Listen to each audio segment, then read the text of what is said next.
Over the next month, the Alliance of Nova Scotia Student Associations, ANSSA, will be asking students across Nova Scotia to support a fee increase to better fund our advocacy efforts. This short video is meant to help you understand where your money currently goes and what voting in favor of the fee increase will mean. First, we should explain what ANSSA is.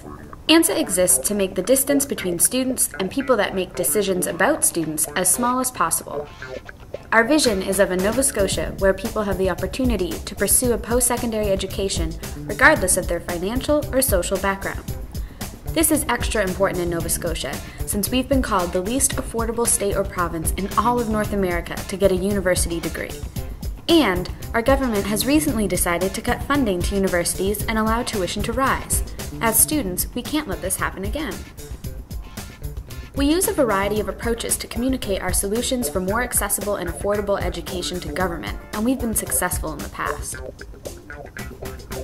We were instrumental in negotiating a 3-year tuition freeze in 2008 and advocating successfully for tuition reductions and a low-income student grant program at the same time.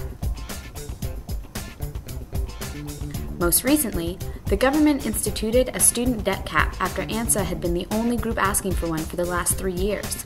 The debt cap reduces the maximum debt a student borrower can incur during a degree from $45,000 to just over $28,000. We hear lots of great things from students about the kinds of activities they'd like to see us doing. Running stronger campaigns, better representation across the province, doing better research on student issues, and more consistent advocacy. The problem we have now is that the demands we're getting from students exceed the capacity of our single full-time staff person, who must spend a significant amount of time doing administrative work. Imagine the student union at your school trying to get anything done with only the president and no vice presidents or support staff. Work quickly adds up. It puts the organization itself in a high-risk position. If our one employee is sick, having a bad day, unmotivated, or unfocused, so is our organization. A larger staff would help minimize this risk. Let's review where the money that you give to ANSSA goes. Each of our member schools contributes money to ANSSA based on a per-student fee model. Because we have 35,000 members, a small fee from each student adds up enough to hire a staff person and manage an office. About a quarter of our budget is made up in overhead costs. 10% of our budget is dedicated to running a small campaign. Like most organizations, the majority of our budget is spent on human resources. Because we are a legit organization, 6% is spent on payroll deductions and benefits, and 59% is spent paying our one full-time employee and summer student staff. With a modest per-student fee increase, ANSSA could do about 3 times as much as we do now. New money could go directly into hiring 2 new specialized staff.